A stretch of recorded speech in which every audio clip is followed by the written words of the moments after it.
Most men lose respect in relationships, one small surrender at a time, and they never notice it happening until it's already over. Machiavelli didn't write about romance, but the same cold, precise principles he used to study power apply almost uncomfortably well to what actually happens between two people over time. And one of his sharpest observations translates directly: the one who needs less holds more real position than the one who loves more loudly. This isn't about tricking anyone or manipulating a partner into staying. It's about something harder and more useful: understanding exactly which of your own habits quietly erode respect, so you can stop doing them before they cost you something real. Quick disclaimer before we start. This is an educational breakdown of psychology and relationship dynamics, not professional advice. 11 patterns. All of them are things men do to themselves, not things done to a partner. Stay to the end, because the 11th one is the one that actually holds everything else together. Let's begin. Pattern 1. Constant validation seeking. Watch how often reassurance gets requested in an ordinary relationship. Are we okay? Did that come across wrong? You're not upset, right? Each one feels small individually.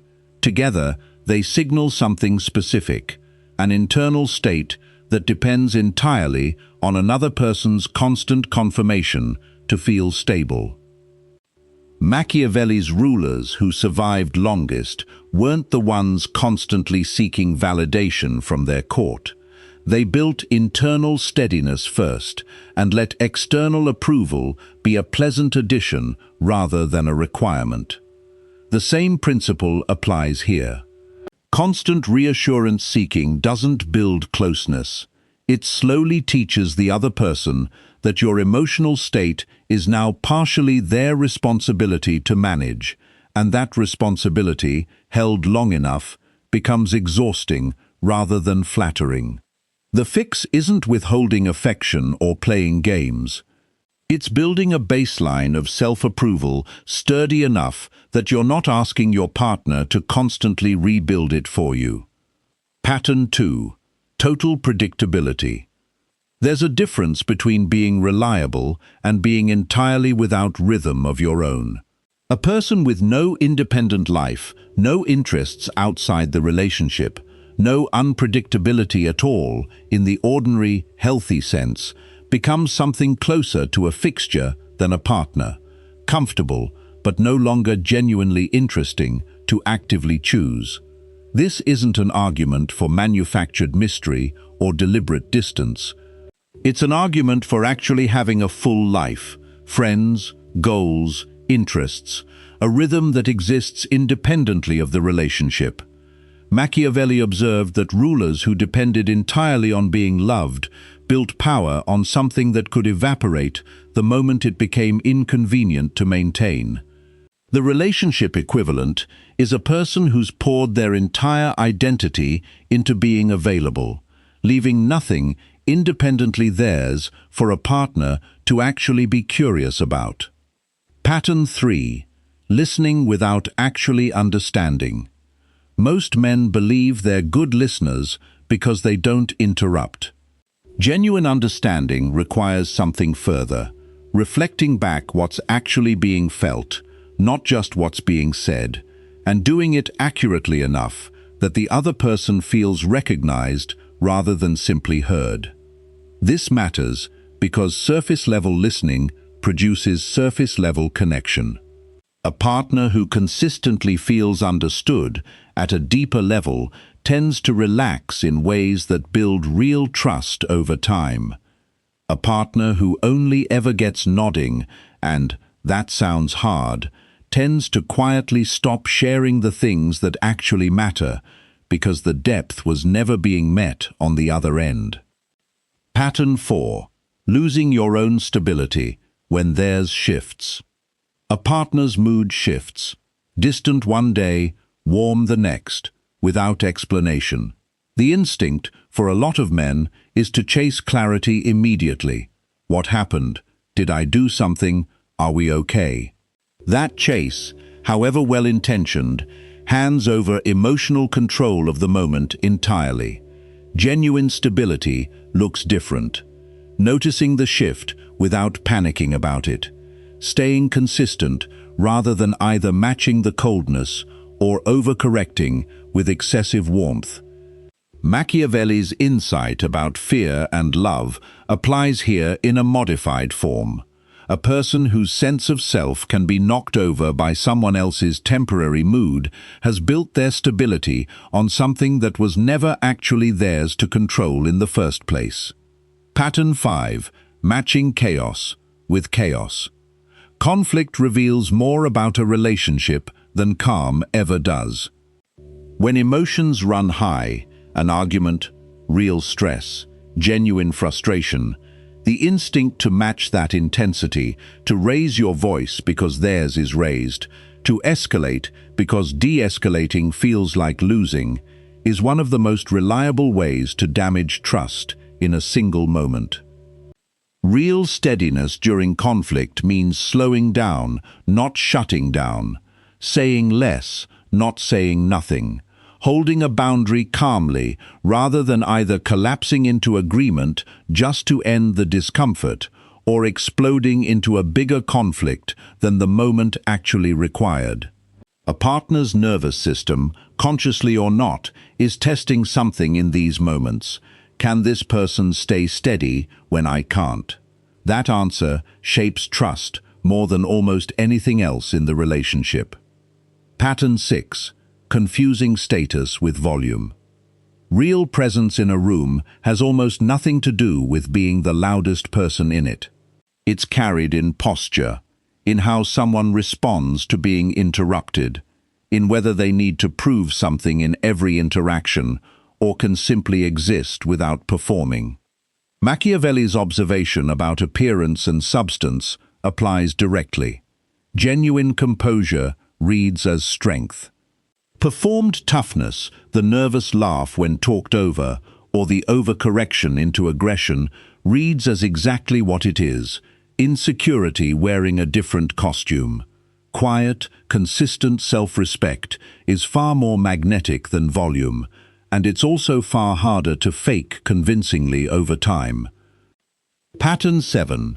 Letting words and actions quietly drift apart. Every relationship eventually tests whether what someone says matches what they actually do. Claims like, "Honesty matters most to me," mean very little if minor dishonesty keeps slipping through unaddressed, including from yourself.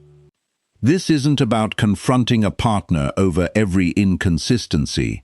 It's about noticing the gap between your own stated values and your own actual behavior and closing it, because a partner will eventually notice that gap, whether it's named out loud or not, and once they do, your stated standards stop carrying real weight. Pattern 8. Drifting without direction.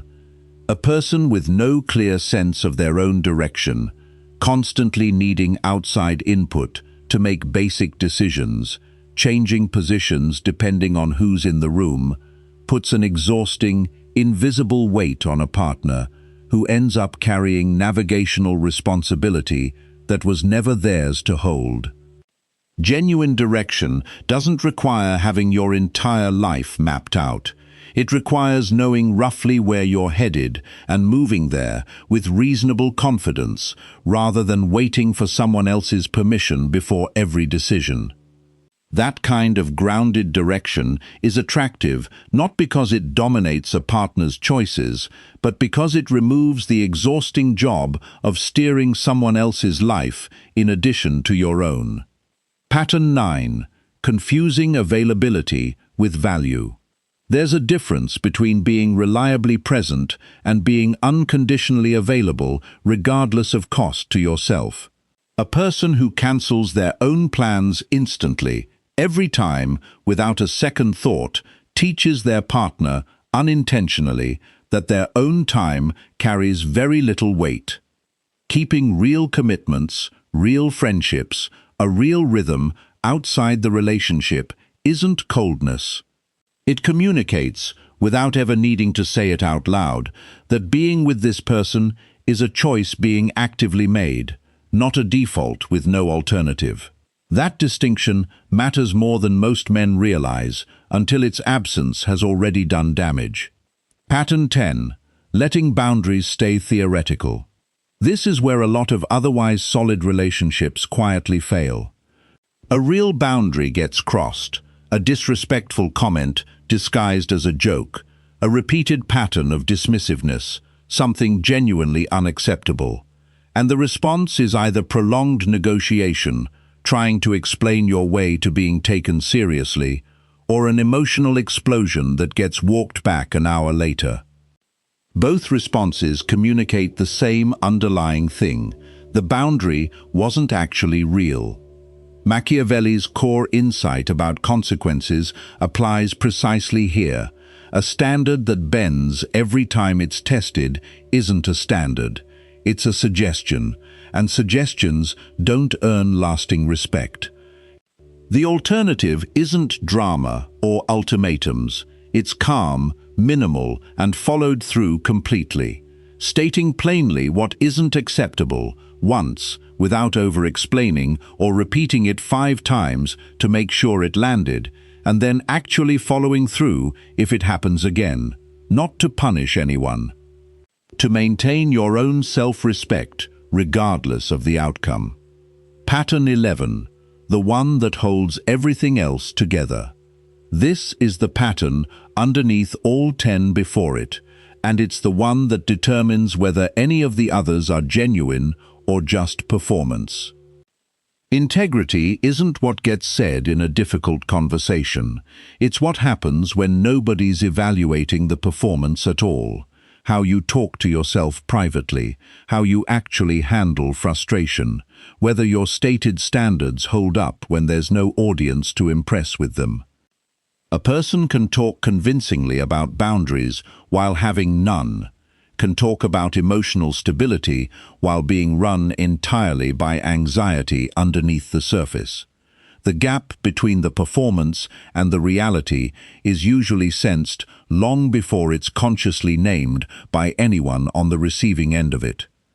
None of the previous 10 patterns work as tactics deployed for effect. They only function as genuine relationship psychology when they come from real, consistent character, not a performance calibrated to produce a specific reaction from someone else. The moment any of this becomes a strategy for extracting compliance rather than a genuine way of showing up, it stops working because people eventually feel the difference between someone being steady and someone performing steadiness. Machiavelli's deepest insight was never really about manipulation.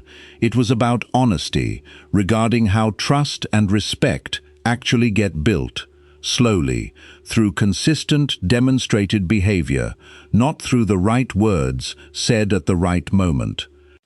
This week, pick one of these 11 patterns and look honestly at where you actually stand on it, not where you'd like to believe you stand. That honest audit is worth more than anything else this video could have offered instead. If this named something you needed to hear, tell me in the comments which pattern hit hardest. And if you want the next one the moment it drops, subscribe, because next time we're covering the same principles from the other direction. I'll see you in the next one.